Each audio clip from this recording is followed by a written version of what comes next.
mundurnya 5 orang ya ada di OJK di BI ini punya pengaruh positif nggak di pasar nih? Kalau kita lihat faktanya sekarang bahwa mereka itu efeknya negatif, mereka mundur. Ya buktinya hari ini bursa masih masih jatuh. Langkah utama ketika mereka diminta mundur, menurut saya itu kurang tepat. Bahwa mereka punya kesalahan gitu.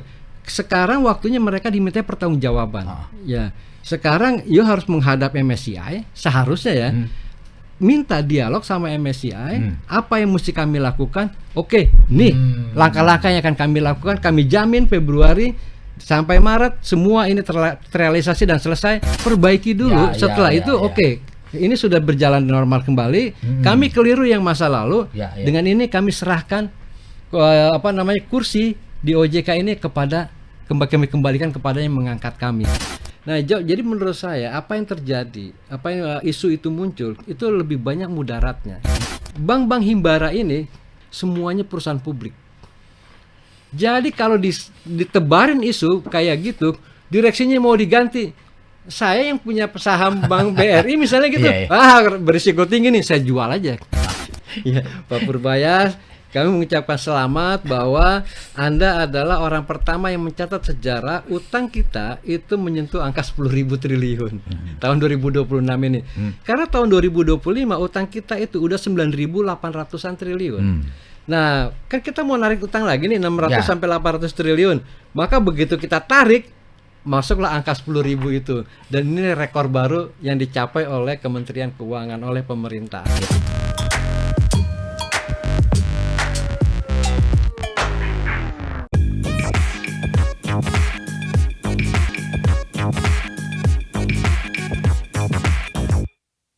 Assalamualaikum warahmatullahi wabarakatuh. Salam damai sejahtera buat kita semua. Bertemu kembali dengan saya Feby Mahendra Putra, Direktur Pemberitaan Tribun Network. Tribuners, ada fenomena yang jarang terjadi di negeri ini, yaitu pengunduran diri secara berjamaah sejumlah komisioner pejabat di Otoritas Jasa Keuangan dan Bursa Efek Indonesia pada Jumat 30 Januari 2026.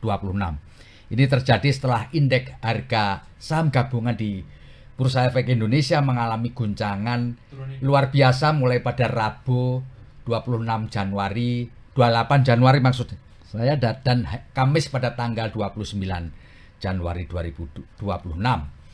Kabarnya para investor asing melakukan aksi jual karena adanya pengumuman Morgan Stanley Capital International yang pada intinya meragukan transparansi BI dalam mengelola, BI dalam mengelola perdagangan saham. Untuk memahami apa sih sebenarnya yang terjadi di negeri ini terkait dengan ekonomi, saya telah bersama dengan Bung Heri Gunawan. Beliau adalah Direktur Next Indonesia Center, sebuah lembaga riset independen. Saya akan sapa beliau. Assalamualaikum, Bung Heri. Waalaikumsalam. Selamat siang, Mas. Selamat siang, luar biasa.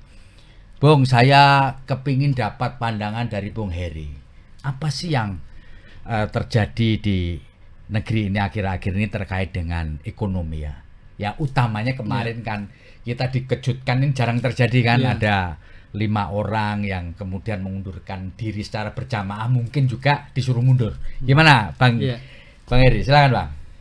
Iya, itu kan pemicunya yang seperti tadi Mas Feby bilang, itu kan adalah teguran sebenarnya peringatan keras dari yang lembaga pemeringkat yang namanya MSCI itu. Nah, dia sebenarnya cuma lembaga pemeringkat dan dia lembaga privat swasta. Jadi dia kasih peringkat-peringkat aja tuh, saham-saham, semua pasar modal di dunia dia kasih peringkat segala macam, begitu juga bursanya. Nah, Indonesia itu sudah dikasih teguran sama dia, kayaknya tahun lalu itu sudah ditegur. Ini kan ada yang istilahnya itu paling tidak ada 2 hal yang disorot itu. Pertama, saham yang diperdagangkan, yang dilepas ketika perusahaan itu masuk ke bursa saham, dia menawarkan saham perdana kepada publik, itu persentasenya sangat kecil. Satu misalkan 7,5%, makanya ribut-ribut tuh setelah ditegur, kemudian pemerintah mau naikin batasnya minimum menjadi 15%. Jadi dari total persentase saham yang di perusahaan yang diperdagang totalnya, kemudian yang diperdagangkan secara bebas, artinya dipegang oleh investor retail, itu mungkin dinaikin. Nah, kenapa ini dikhawatirkan oleh MSCI tadi? Karena gini, bisa jadi yang 7,5% itu yang dilepas ke publik itu 5%-nya adalah orangnya dia juga. Nah, gitu. karena dia juga sehingga pembentukan harga, misalnya sebuah perusahaan harganya dari harganya misalnya 900 per saham kemudian menjadi 1.200, jangan-jangan ini tidak wajar kenaikannya. Karena tadi yang 5%-nya itu adalah orang dia juga. Jadi memang sengaja dinaikin. Digoreng istilahnya pemerintah. Begitu digoreng kan ada selisih saham itu. Begitu digoreng nanti begitu udah naik dilepas lagi turun. Akhirnya uang masyarakat kan kesedot selisihnya itu. Nah itu orang-orang mencari keuntungan kayak begitu. Itu yang dikhawatirkan oleh MSCI. Makanya dia minta siapa sih sebenarnya beneficial owner? Siapa penerima manfaat akhir dari saham-saham retail ini? Jangan kalau ditulisnya cuma dikelompokkan ini others pemegang saham lainnya gitu loh. Jadi siapa beneficial owner? Jangan-jangan berelasi dengan pemegang saham utama atau pemegang saham pengendali. Nah inilah yang tadi dikhawatirkan sehingga dia sebenarnya berupaya memberikan perlindungan pada investor. Karena ini seolah-olah tidak digubris, maka keluarlah pernyataan itu. Artinya keluarlah hukuman pertama. Hukuman pertama dia tidak akan melakukan membekukan saham-saham Indonesia yang masuk di dalam indeks MSCI, begitu juga IDX-nya, Bursa Efek Indonesianya. Itu artinya dibekukan, dia tidak akan mengalami perubahan. Jadi pergerakannya tidak akan dihitung segala macam. Tapi juga dikasih ancaman kalau you masih tidak mau memperbaiki, kita turunkan peringkatnya loh.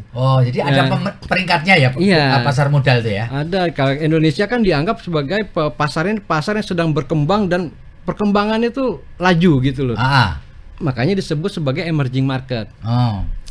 Kalau you masih tidak melakukan perubahan, kira-kira gitulah MSCI bilang, maka kami akan bisa turunkan kalian itu ke pasar itu sekelas frontier market. Frontier market itu kayak perusahaan lembaga negara baru punya bursa saham. Atau kalau negara sekelasnya negara Nepal, Bangladesh, kira-kira gitu. Lah ini kan efeknya kalau udah kayak begini. Lembaga-lembaga pengelola dana asing terutama. Nah, asing ini menjadi penting kenapa? Karena 40% transaksi di bursa efek itu adalah asing. Jadi pengelola dana kalau itu adalah bursanya dalam kategorinya frontier, apalagi lembaga independen kayak MSCI itu ngasih peringatan keras, itu artinya apa? Kalau saya taruh duit di situ, itu berisiko. Makanya apa yang terjadi? Udahlah saya jual dulu. Nah, sekarang mereka belum mau masuk. Hari ini pun masih terkoreksi. Inilah kemudian yang kemarin kita banggakan bahwa indeks sudah menembus 8.000, sekarang kembali ke 7.000-an. Nah, ini soal persepsi ya. Berarti MSCI ini punya pengaruh kuat ya. Karena kenapa? Kalau bisa dijelaskan kenapa dia punya pengaruh yang cukup kuat untuk mempengaruhi investor asing itu? Nah, selama ini mereka itu kan analisisnya dianggap benar, pemeringkatannya dianggap independen, dan orang-orangnya mengelola kredibel. Kalau di surat utang ada kan yang namanya S&P, Standard & Poor's. Di pasar modal ada juga yang namanya MSCI. Nah, kalau lembaga-lembaga ini melihat tata kelola di pemerintahan, baik di pengelolaan utang, pemerintahan ekonominya kurang bagus, maka nanti surat utangnya bisa jadi peringkatnya diturunin. Kalau pengelolaan pasar modalnya memang tidak bagus, terutama dari sisi tata kelola, itu juga nanti bisa dikasih sanksi. Sanksinya adalah moral. Sanksi moral itu di sini adalah persoalan ujungnya itu adalah trust. Jadi MSCI ini bisa dilobi nggak sama pemerintah?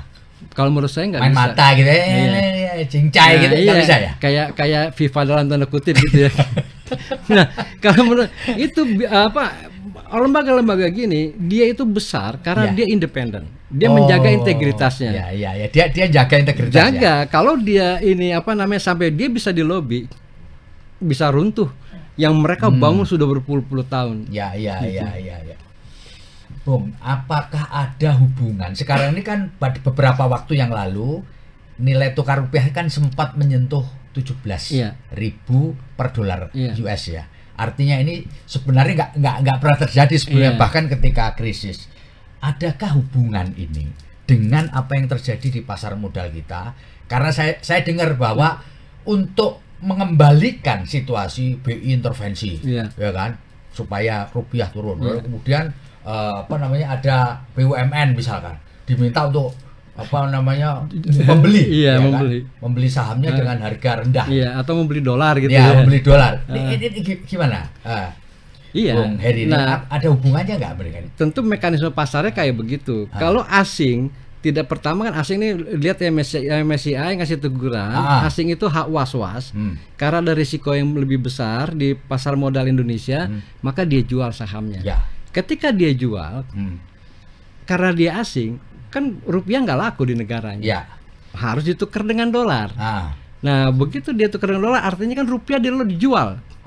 Dia beliin, kebutuhan dolar meningkat. Nah, akhirnya menjadi tekanan terhadap rupiah. Nah, ketika menjadi tekanan terhadap rupiah, yang repot bukan hanya pasar modal, Bank Indonesia juga repot, dia harus intervensi. Bisa juga BUMN itu jangan repot itu. Repotnya apa? Misalnya ya, dia tadi orang-orang pada beli dolar, dia ngelepas dolar. Ya mau nggak mau untuk menjaga stabilitas. Ya kan biasanya BI juga begitu. Dia intervensi itu bukan hanya dari uangnya dia, tapi dia perintahkan bank-bank tertentu untuk misalnya melepas dolar, misalnya melepas gitu. dolar ya, untuk menyeimbangkan pasar ya. Iya, untuk menjaga keseimbangan pasar. Karena itu kalau dolarnya semakin mahal, ya nanti efeknya bisa menjalar ke ekonomi yang lebih jauh. Karena selama ini kita masih punya ketergantungan besar terhadap impor, gitu ya. Akhirnya kalau dulu dia punya uang 1 miliar itu bisa impor katakanlah 10 box. Ya karena rupiahnya melemah, tinggal turun 7 box atau 8 box. Nah, ini akhirnya kan biaya ekonomi menjadi lebih mahal. Ya. Nah, kalau akhirnya terjadilah inflasi, namanya ada kenaikan harga di tingkat produsen. Kalau di tingkat produsen sudah terjadi kenaikan harga, ujungnya ke konsumen, ke kita. Nah, kita lah nanti yang akan membayar itu. Nah, inilah yang dicegah oleh Bank Indonesia. Tugasnya Bank Indonesia terutama ini kan menjaga stabilitas. Di sinilah pentingnya Bank Indonesia. Sehingga Bank Indonesia memang harus independen di situ. Bang, apakah Bung juga mendengar bahwa mundurnya 5 orang, ya ada di OJK, di BI ini punya pengaruh positif nggak di pasar nih? Menurut yang Bung Heri ketahui?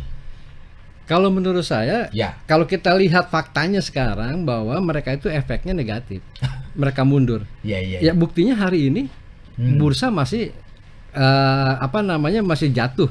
Itu artinya kan persoalan yang terjadi pada pasar modal Indonesia kemudian dijawab dengan solusi mundur, itu adalah keliru. Terbukti bahwa mereka ini akhirnya indeks itu makin nggak percaya, orang semakin banyak yang jual sahamnya. Karena ini persoalannya, ini dua hal yang berbeda. Persoalan di MSCI, di pasar modal kita itu banyak persoalannya adalah trust. Jadi ini persoalan trust, pengelolaannya yang tidak dianggap tidak baik. Sekarang yang mengawasi, yang seharusnya membuat ini lebih baik, mundur. Nah, ini kan seolah-olah dia meninggalkan persoalan. Nah, yang sebenarnya dibutuhkan oleh market, oleh banyak pihak itu adalah apa yang akan kalian lakukan untuk memenuhi tuntutan MSCI itu. Itu yang ditunggu. Itu sebenarnya. Bung Heri, apakah Anda punya keyakinan gitu apa yang sudah dengar bahwa mereka sebenarnya 5 orang yang mundur ini adalah bukan mundur sukarela tapi dipaksa mundur? Kira-kira kalau memang dipaksa mundur itu tujuannya apa ya? Iya. Saya dengar juga itu ada cerita seperti itu bahwa mereka itu dipaksa untuk mundur karena kan memang sebenarnya pemerintah tidak berhak mencat mereka. Iya kan, karena mereka dipilih oleh DPR dan mereka adalah mandat undang-undang. Nah, bisa jadi ya kalau memang disuruh mundur berarti kan tekanannya berarti inkonvensional, tekanan di bawah meja kan. Nah, itu bukan tekanan resmi gitu ya. Nah, kalaupun, jadi menurut saya langkah utama ketika mereka diminta mundur, menurut saya itu kurang tepat. Bahwa mereka punya kesalahan gitu. Sekarang waktunya mereka diminta pertanggungjawaban. Ya, sekarang you harus menghadap MSCI seharusnya ya. Minta dialog sama MSCI, apa yang mesti kami lakukan? Oke, nih langkah-langkah yang akan kami lakukan, kami jamin Februari sampai Maret semua ini terrealisasi dan selesai. Kemudian sebagai otoritas pasar modal OJK berkoordinasi dengan pemerintah. Kami akan mengeluarkan kebijakan ini, tolong dibantu ya, tolong disupport. Nah ini nggak bisa lagi kerja cuma satu pihak, kan seharusnya begitu kira-kira dilakukannya, bukan kemudian tiba-tiba sentil aja tuh cus mundur gitu. Jadi ya. justru menurut Bung Heri langkah ini kontraproduktif berarti. Kalau menurut saya iya, menurut saya mundurnya mereka ini adalah kontraproduktif.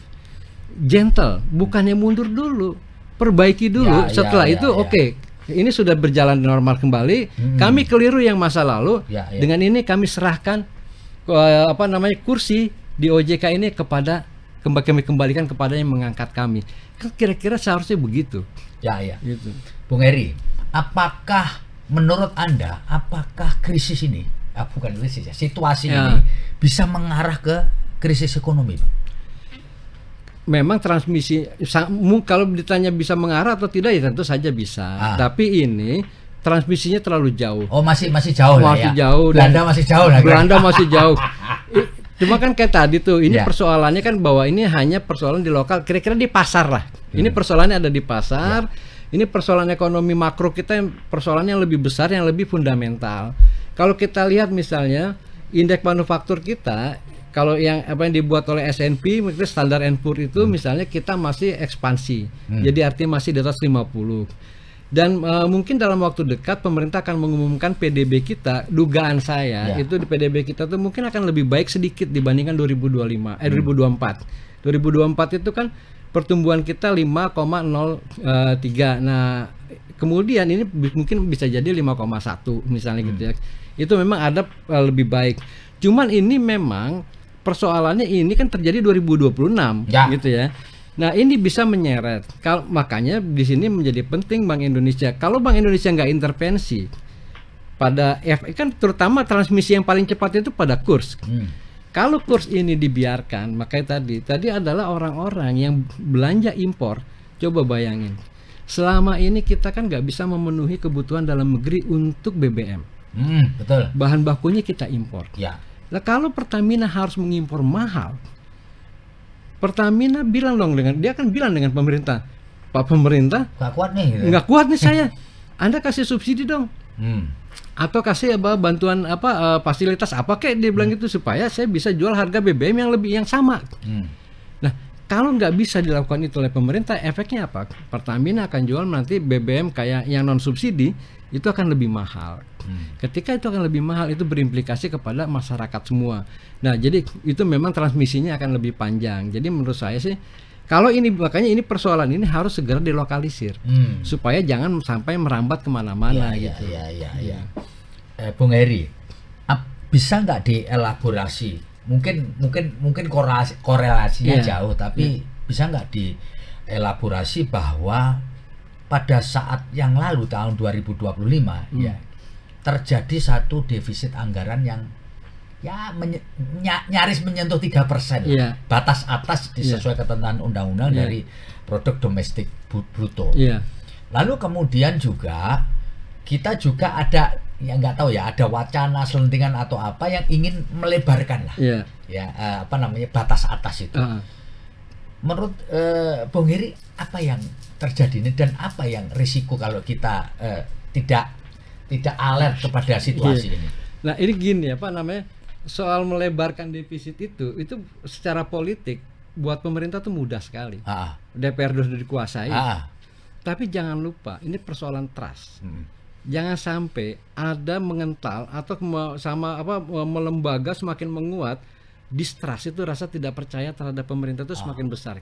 Pertama gini, kita waktu dulu kita melepas batas defisit anggaran sebagai 3% terhadap PDB itu pada tahun 2020 karena kondisinya force majeure.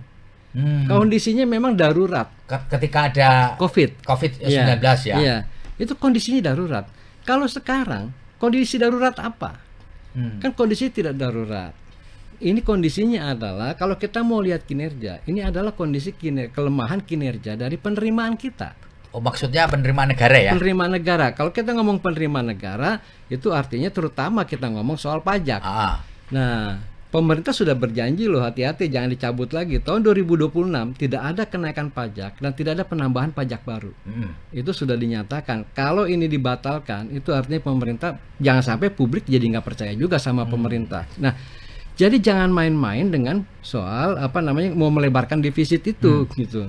Nah, yang perlu didorong sekarang, yang perlu dikuyak-kuyak menurut saya gitu ya, kalau perlu diruat, itu adalah lembaga-lembaga yang bekerja meningkatkan penerimaan negara, terutama di Ditjen Pajak. Bea cukai juga. Tentu bea cukai juga. Kalau kita lihat kan kemarin itu sudah ada pergantian begitu banyak orang di Ditjen Bea Cukai, terutama ke Pak Kanwil-kanwilnya yang diganti, mungkin dianggap ini bermasalah gitu ya.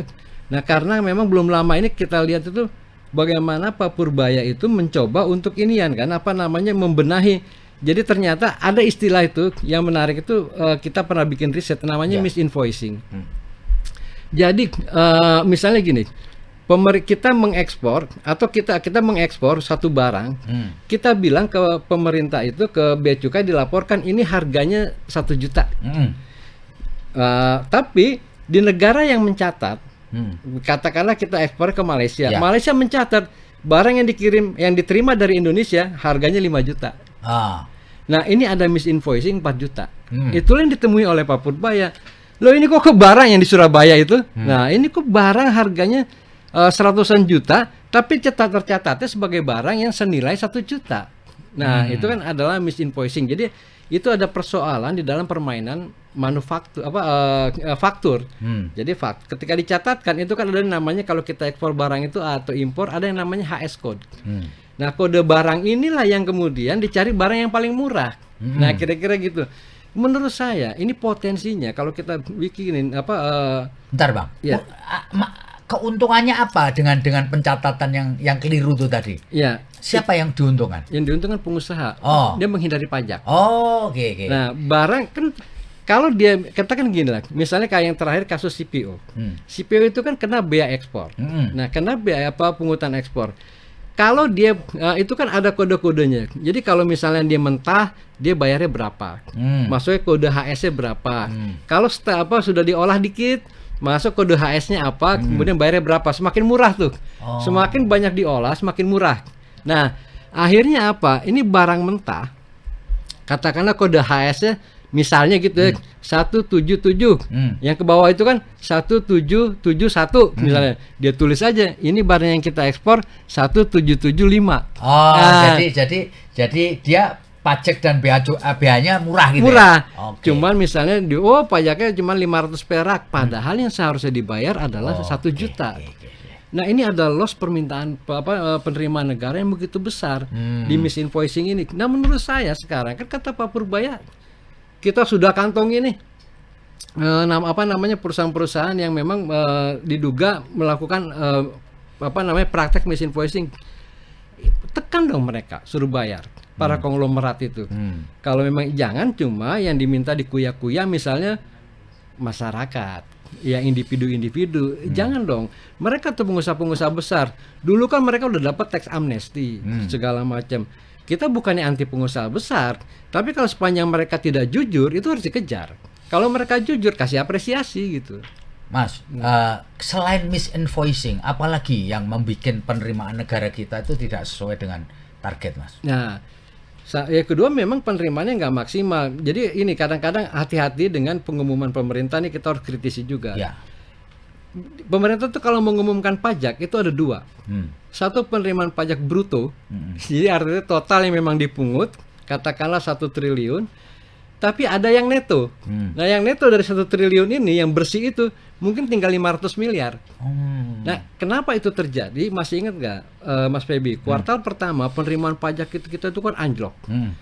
Itu karena terjadi restitusi. Oh iya, pengembalian pajak ya. Iya. Nah, pengembalian itu bisa juga karena fasilitas, bisa juga hal-hal yang lain, tapi kan ini juga harus diwaspadai.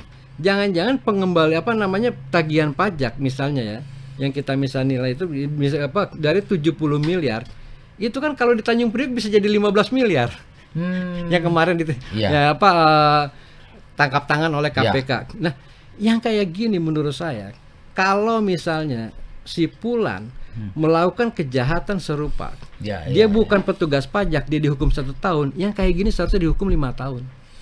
ya, ya. Reformasi birokrasi yang dulu dilaksanakan awalnya pada Menteri Keuangan Sri Mulyani, itu yang pertama kali mendapatkan benefit itu adalah Ditjen Pajak dan Ditjen Bea Cukai. Pertama kali golongan 3A seingat saya itu gajinya minimum 10 juta. Mereka tuh mewah-mewah itu. Iya. Itu. Ya, itu ya. Iya, nah, itu akhirnya membuat penerimaan pajak kita tuh melemah. Selain karena tadi mekanisme yang tadi restitusi, Ya. masih banyak potensi yang tidak tergali, tapi juga kenakalan-kenakalan di dalam itu harus dibenahi. Ya. Jangan hanya dipecat, karena ini pelanggarannya adalah pidana. Itu ada kerugian negara di situ. Oke.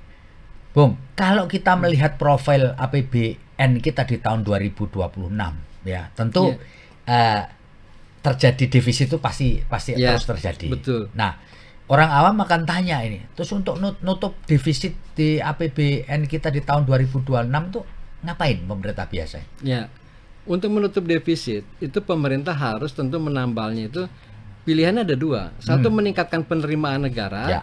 Kalau memang tidak mampu juga tidak kuat untuk membiayai, maka kemudian menarik utang. Itu biasa semua negara itu juga punya utang. Tapi memang bagaimana menggunakan utang ini yang lebih produktif, Ya. itu yang menjadi persoalan. Nah, kalau kita lihat postur APBN kita, rasa-rasanya ini agak mengkhawatirkan. Agak mengkhawatirkan itu kenapa? Ya, Karena belanja modal, misalnya gitu ya. belanja itu modal ya. Iya, sekarang turun tajam. Dari semula berapa menjadi Nah, berapa, Bung? kayak belanja infrastruktur aja. Infrastruktur kan belanja modal ya. Ya. Pada tahun 2025 itu kalau nggak salah sekitar 400-an triliun. 400 triliun ya. Iya, sekarang tinggal 100-an triliun. Hmm. Jadi yang lebih banyak sekarang kalau kita lihat grafiknya itu yang paling banyak mencela itu adalah belanja program. Kalau belanja program itu hanya habis 1 tahun anggaran. Tapi kalau belanja modal itu adalah manfaatnya akan diterima sampai bisa lebih dari 1 tahun Berarti anggaran. belanja program itu langsung MBG gitu-gitu ya? Iya. Lalu kemudian Koperasi Desa Merah Putih, Iya, sekolah rakyat Iya. dan seterusnya gitu ya. Nah, tapi kalau sekolah rakyat yang dibangun itu adalah sekolahnya, maka itu akan menjadi belanja modal, gitu ya. Nah, tapi persoalannya belanja modal itu turun drastis. Kalau kita lihat postur di anggaran kita itu, nah misalnya lain halnya kalau misalnya kan kita lihat sekarang ini sudah mulai salah satunya itu adalah yang menjadi 8 program strategis di APBN itu kan peningkatan alutsista ya. Nah, itu juga belanja pertahanan apa segala macam. Kalau alutsista itu termasuk program atau belanja modal, Bang? Tergantung yang dibelanjakan. Nah, semuanya kan tergantung yang dibelanjakan. Kalau memang itu belanjanya itu digunakan untuk lebih dari 1 tahun anggaran, gitu ya. Biasanya itu kan dimasukkan belanja modal, manfaatnya lebih dari 1 tahun anggaran. Ya. Tapi kalau selesai pada 1 tahun anggaran, maka itu menjadi belanja program. Gitu Ya, Bung Heri. Ya. Ini beberapa waktu belakangan ini muncul satu informasi isu boleh mengenai rencana pergantian direksi bank negara lah, bank himbara lah. Karena diduga mereka ini ya salah atau lalai dalam menyalurkan kredit sebesar 5.700 triliun. Ya kan?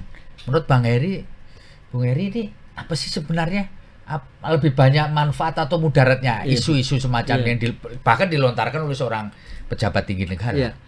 Kalau menurut saya isu pergantian direksi Bank Himbara, Bank Himbara itu bank-bank pemerintah ya. Nah, yang disampaikan oleh Menteri Pertahanan, menurut saya ini offside. Bukan kapasitasnya Menteri Pertahanan menyampaikan itu ke publik, gitu. Itu satu hal. Kedua, yang perlu diperhatikan itu adalah penyaluran kredit yang 5.000 triliun itu yang dikhawatirkan. Periksa aja, kira-kira mereka itu salah tidak caranya menyalurkan kredit. Kalau kan dia bank itu kan industri yang sangat ketat dengan regulasi. Dan jangan lupa mereka itu juga diawasi misalnya oleh OJK, dia diawasi juga oleh Bank Indonesia, diawasi juga oleh organisasi-organisasi internasional. Itu nggak mudah perbankan itu. Jadi menurut saya jangan hanya lihat angkanya 5.000 triliun itu, tapi lihat kalau memang mereka tidak benar cara menyalurkannya, misalnya ada perusahaan tidak layak Ya. Secara apa namanya analisis kreditnya, tapi tetap dikasih. Ya ini kan kejahatan yang parsial, gitu ya menurut saya. Nah, jadi menurut saya apa yang terjadi, apa yang isu itu muncul, itu lebih banyak mudaratnya, lebih banyak bahayanya, risikonya. Kenapa? Bank-bank himbara ini, Bank Mandiri, Bank BRI, Bank BTN, Bank BNI, Bank BSI, semuanya perusahaan publik. Jadi kalau ditebarin isu kayak gitu, direksinya mau diganti. Saya yang punya saham Bank BRI misalnya gitu, berisiko tinggi nih, saya jual aja. Nah, jadi ini persepsi orang nanti terhadap perbankan itu menjadi jelek. Jadi pemerintah ya proporsional saja. Kalau memang mau ganti pemerintah punya hak kok, karena memang punya pemegang saham merah putih kan dia, gitu ya. Ada melalui BPBUMN dan juga ada Danantara sebagai pemegang saham. Ya berunding aja baik-baik di antara mereka. Kalau memang direksinya nggak benar, ya mau diganti saja gitu ya. Tapi bukan ditebarin isu ini ada masalah penyaluran kredit. Di mana masalahnya gitu. Ya. Bung, saya mau kembali ke soal utang tadi. Apakah sekarang ini memang betul Republik ini mencatat sejarah karena utang kita yang terbesar, Bung? Ya, kita harus kasih selamat ke Pak Purbaya ya. Ya, Pak Purbaya, kami mengucapkan selamat bahwa Anda adalah orang pertama yang mencatat sejarah utang kita itu menyentuh angka 10.000 triliun tahun 2026 ini. Karena tahun 2025 utang kita itu udah 9.800-an triliun. Nah, kan kita mau narik utang lagi nih 600 sampai 800 triliun. Maka begitu kita tarik, masuklah angka 10.000 itu. Dan ini rekor baru yang dicapai oleh Kementerian Keuangan, oleh pemerintah. Ya, kita hanya jadi ini catatan yang sejarah baru. Ya, kita berharap juga diperhatikan. Memang sekarang ini rasio utang kita terhadap PDB itu masih normal ya. 40%. 40% masih oke ya? Masih oke. Jadi artinya kan batas maksimumnya itu kan 60%. Kalau lebih dari 60%, presidennya bisa diimpeach. Kan kira-kira gitu ya. Nah, ini masih aman, masih 40%. Tapi kita hitung dong kemampuan bayar kita. Kalau kita kemampuan bayar kita tidak kuat, itu kan nanti akan ada risiko. Risikonya tadi belanja modal yang seharusnya kita tingkatkan, malah kita pangkas habis-habis. Begitu belanja modal sudah semakin tipis, nanti yang berpotensi dipangkas lagi. Yang kita khawatirkan adalah subsidi. Nah, kalau subsidi dipangkas lagi, bayangin subsidi BBM nanti mulai dikurangi, kemudian subsidi kesehatan BPJS dikurangi, kemudian subsidi listrik misalnya nanti dikurangi. Itu yang efek itu kemudian kantong masyarakat. Nah, begitu kantong masyarakat sudah mulai kesentuh, nah ini resikonya akan semakin besar, baik secara sosial maupun secara politik. Makanya kita berharap tadi bagi Kementerian Keuangan itu Ditjen Pajak itu betul-betul diawasi dengan ketat supaya mereka itu bisa bekerja maksimal meningkatkan penerimaan negara. Itu ya. Iya. Bung Heri, bisa diberi elaborasi.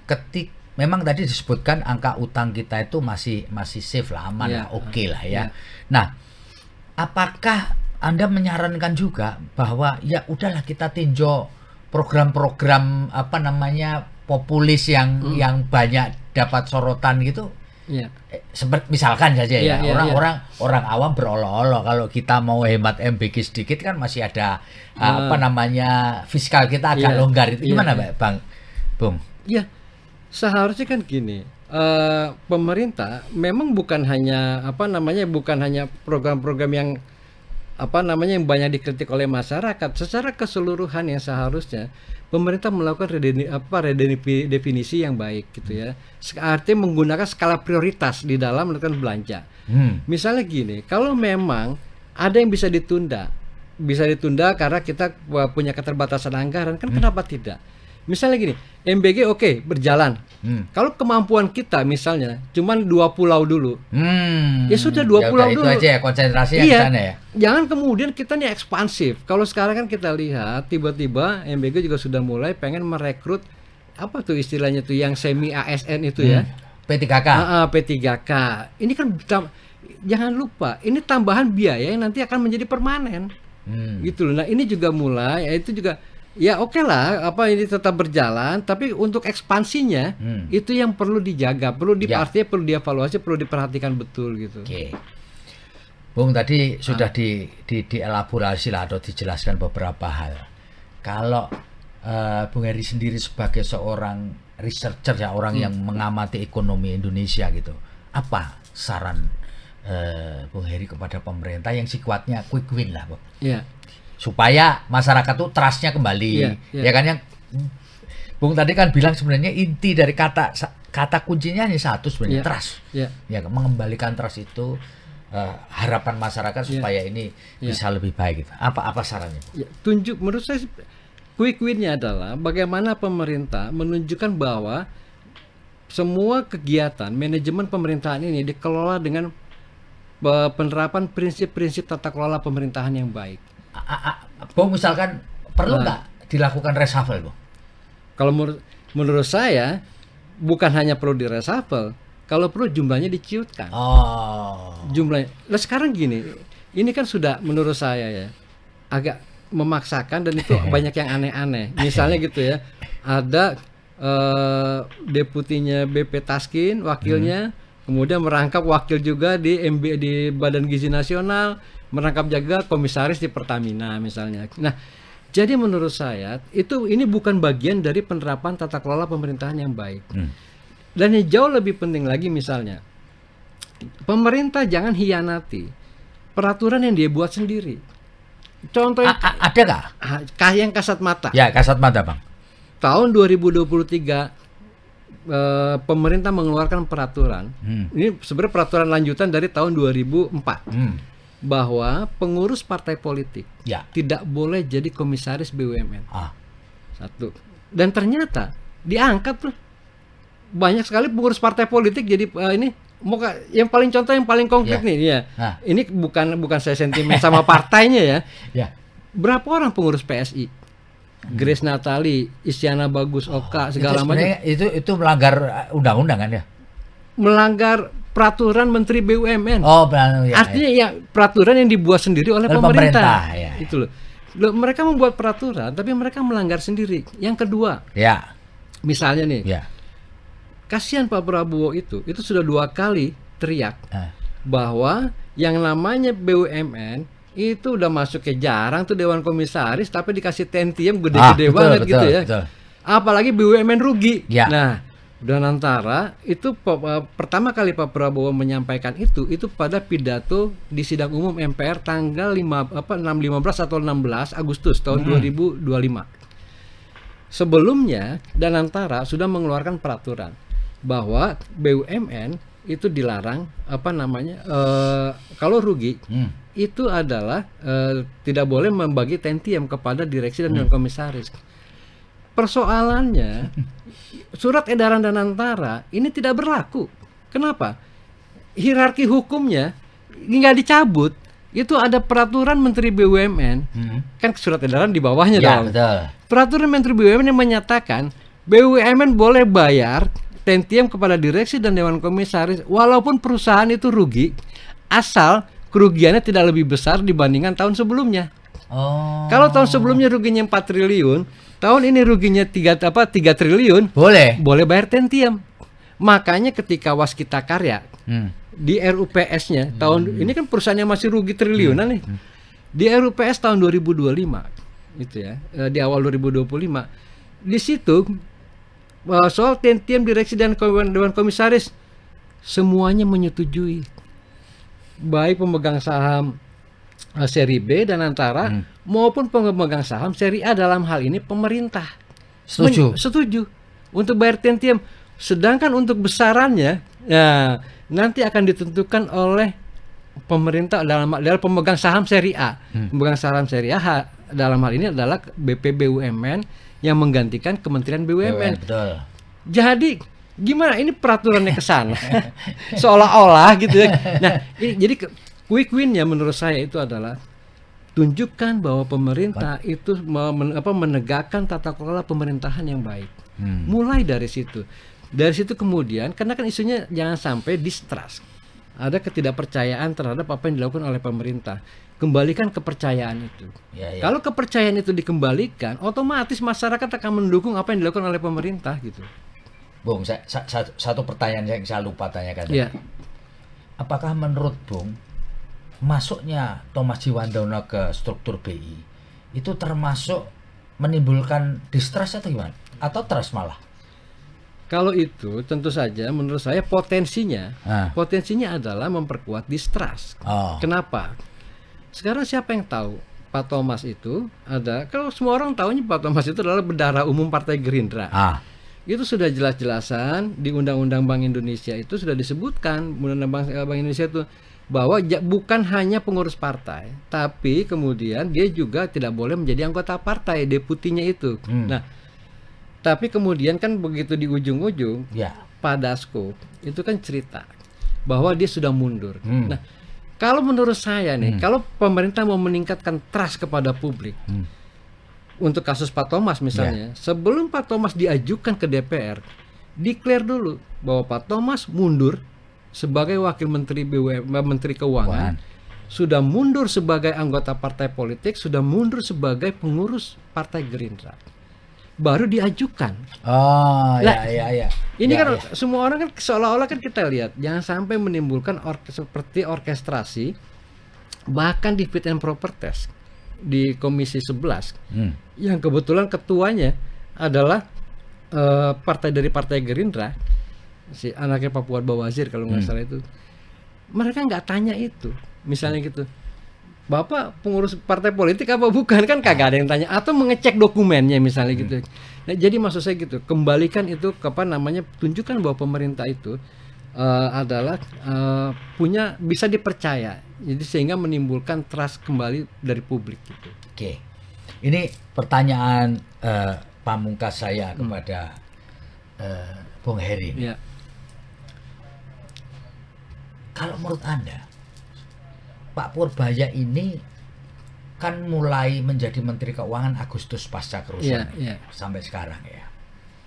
Jadi ratingnya jadi naik, popularitasnya jadi tinggi. Betul, kan? betul. Bahkan nama dia masuk loh di dalam orang yang punya elektabilitas sebagai capres itu masuk loh. Benar. Kalau menurut Anda sendiri, Bung Heri, bagaimana sih performan Pak Purbaya ini? Ini apakah terlalu banyak gimmick kan, bahkan orang kemudian memplesetkan namanya gitu kan, itu terlalu banyak gaya misalnya gitu. Gimana Bang? Saya pada awalnya saya melihat Pak Purbaya ini keren nih. Menjadi antitesis dari Sri Mulyani. Kenapa saya bilang Pak Purbaya itu menjadi antitesis dari Sri Mulyani? Sri Mulyani itu dulu kebanyakan itu kan menyelesaikan persoalan dengan cara relatif diam. Pak Purbaya kalau ada persoalan ditaruh di atas meja. Misalnya kasus uang nganggur di Pemda-Pemda, ditaruh di atas meja. Ada persoalan di Bea Cukai, ditaruh di atas meja, disampaikan ke publik. Saya ngeliat, wah ini bagus nih, persoalan ditaruh di atas meja sehingga publik juga tahu. Tapi belakangan yang saya khawatirkan, Pak Purbaya ini lompat pagar. Lompat pagarnya apa? Karena dia sudah asik bercengkrama dengan media sosial, semua hal ditanggapi. Itu persoalannya. Contohnya apa? Bahkan yang makanya saya bilang loncat pagar tadi. Kalau saya bisa nih selesain persoalan rupiah yang menjelang 17.000 rupiah diomongin, itu bukan domain dia, itu domain Bank Indonesia.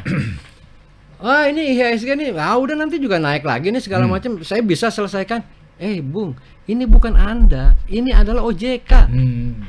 Jadi sudahlah, Anda urusannya adalah fiskal. Buktinya apa? Ketika dia memindahkan dana simpanan pemerintah itu yang 200 triliun ke perbankan, kan nggak ngangkat. Betul, kredit masih tumbuh, tapi jangan lupa pertumbuhan kredit mengalami perlambatan. Pada tahun 2024 2 digit tumbuhnya. Sekarang 1 digit. Di bawah 10%, 9, sekian persen gitu loh. Nah, artinya apa? Duit 200 triliun yang dia taruh sebagai gebrakan awal itu nggak berfungsi. Kenapa? Demand-nya nggak ada, menurun. Nah, jadi menurut saya sudahlah Pak Purbaya itu fokus pada fiskal pekerjaan dia sebagai fiskal. Jangan semua hal dikomentari gitu loh. Nanti jangan-jangan hari ini kan saya baca berita nih kalau tidak salah ada misalnya jangan-jangan ya nanti Pak Kodari kepala staf kepresidenan KSP lagi ikut acara apa, tiba-tiba harus sidang ke pengadilan agama ya Jakarta Selatan itu kalau nggak salah tuh ya. Jangan-jangan nanti wartawan tanya, Pak Purbaya gimana tanggapannya soal kasus rumah tangga misalnya gitu ya. Pak Kodari dia komentar juga lagi nanti gitu. Nah ini maksud saya di mana-mana yang namanya Menteri Keuangan, Menteri Keuangan batuk itu akan berpengaruh kepada banyak hal, gitu ya. Nah coba lihat Menteri Keuangan di Amerika, di mana-mana negara-negara yang berwibawa, bahkan dulu kita punya pengalaman ada namanya Pak Mari Muhammad almarhum. Itu mereka tuh semuanya itu diam, tenang, kebijakan dia ini. Jadi nggak doyan selalu bermain-main dengan popularitas gitu ya. Karena mereka menjadi ruh bagi perekonomian kita gitu. Kalau mereka itu batuk apa segala macam itu kan bisa kemana-mana terpengaruhnya gitu. Ya, dimensinya bisa kemana-mana. Bisa kemana-mana ya. Baik Tribuners, ini ngobrol luar biasa dengan Bang Heri Gunawan ini. Setidak-tidaknya kita bisa mendapatkan sebuah pemahaman lebih dalam lah, bahwa Anda tidak setuju itu boleh-boleh saja. Ini negara demokrasi. Mas Heri, terima kasih banyak sama-sama, atas ngobrol kita hari ini. Moga-moga pendengar kita, pembaca kita, pemirsa kita dapat mengambil manfaat dari ngobrol kita hari ini. Betul. Saya Febi Mahendra Putra pamit undur diri. Assalamualaikum warahmatullahi wabarakatuh. Salam damai sejahtera buat kita semua, dan apapun yang terjadi tetaplah bahagia. Download Tribun X sekarang, menghadirkan lokal menjadi Indonesia.